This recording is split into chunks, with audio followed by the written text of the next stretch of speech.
Today, we are finally talking about Robyn's ex-husband, David Preston Jessop. Oh yes, this is a good one. This is a really interesting topic that I have wanted to cover for a long time. I am so grateful that a fan brought this up on social media because it gave us the perfect excuse to really dig into it. By the way, welcome back to my channel. If you are new here, I have thoughts and opinions on just about everything, so I would love to hear your take in the comments. And do not forget to subscribe so you do not miss out. So, a fan posted about rewatching the episode where Robyn gets emotional talking about how some of the other wives' kids are not nice to her children. She gets really upset and mentions that when her kids reach a certain age, they have the legal right to choose to go live with their biological father full-time. This was around the time Solomon was born. She seemed genuinely afraid that her children might prefer to be with him if they felt left out or mistreated in the big family dynamic. That brings me to my main question. How did we go from that fear to her pushing for her ex-husband to completely give up his parental rights? That is a massive shift. At one point, she was openly acknowledging that her kids had a choice, and that terrified her. Then suddenly, the entire storyline became about adoption and permanently cutting off that relationship. You already know the fans had plenty to say in the comments. One person pointed out that they believe Robyn was laying the groundwork early on. They think she was setting the stage to guilt Mary into agreeing to a legal divorce so that Kody could marry Robyn and adopt her kids.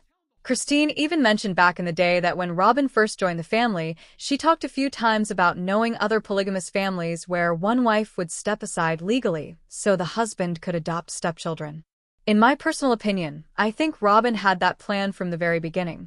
I think she always intended to legally marry Kody and have him adopt her children, so she could eventually pretend they were all one big happy unit from the start.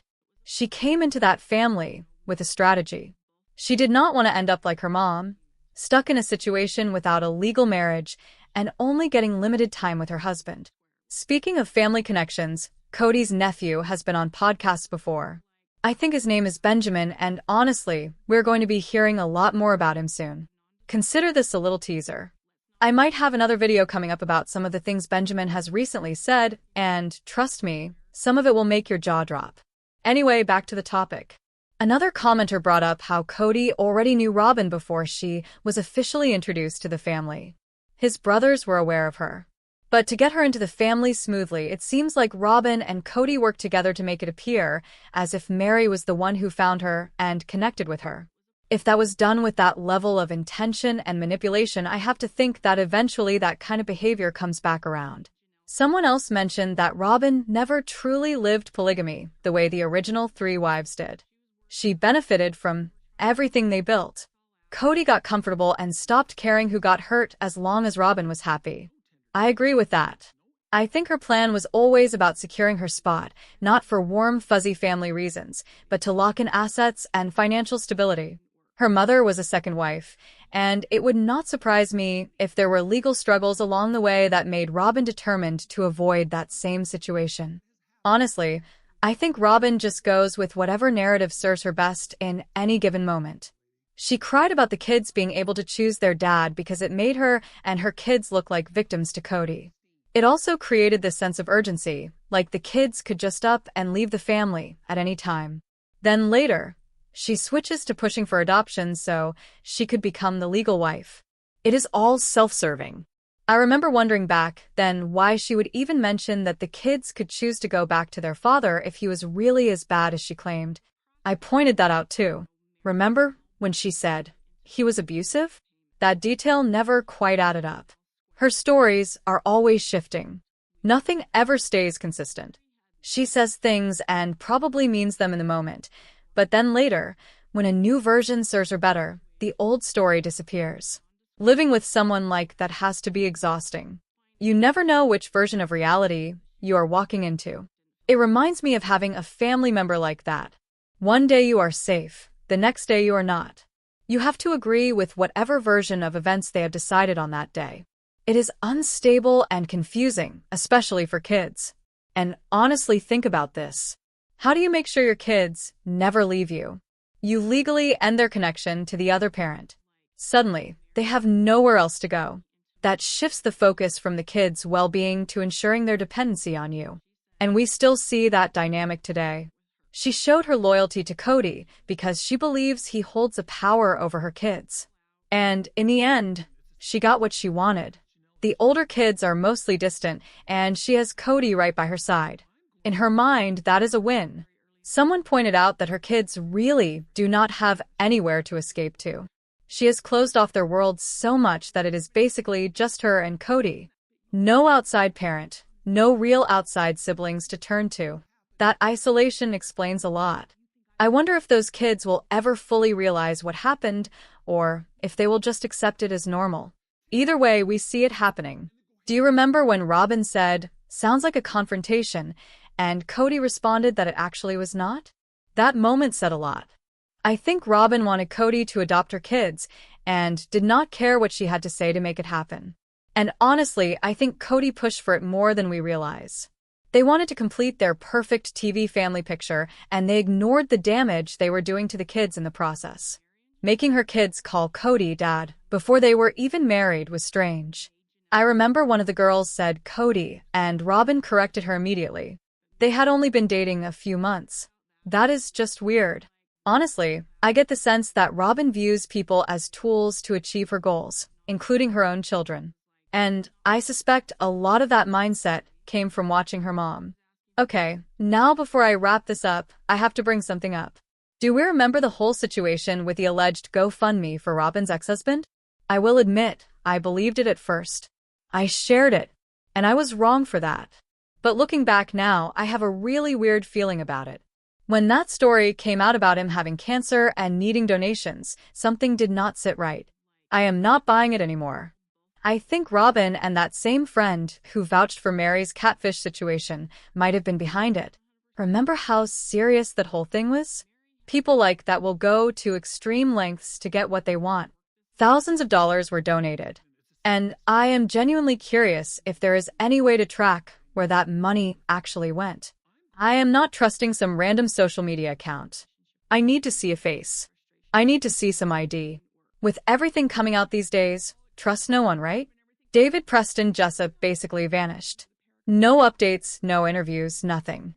Then a couple of years ago, out of nowhere, a story pops up that he has cancer and needs donations. I am just not convinced.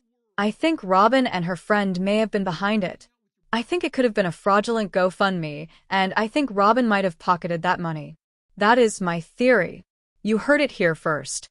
But who knows? Stranger things have happened. Let me know what you think in the comments. Do not forget to like, hype, and share this video. And if you are new here or have not subscribed yet, what are you waiting for? Go ahead and hit that subscribe button. Thank you all so much for watching. I will see you in my next video or in the comments below.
talked about a nondescript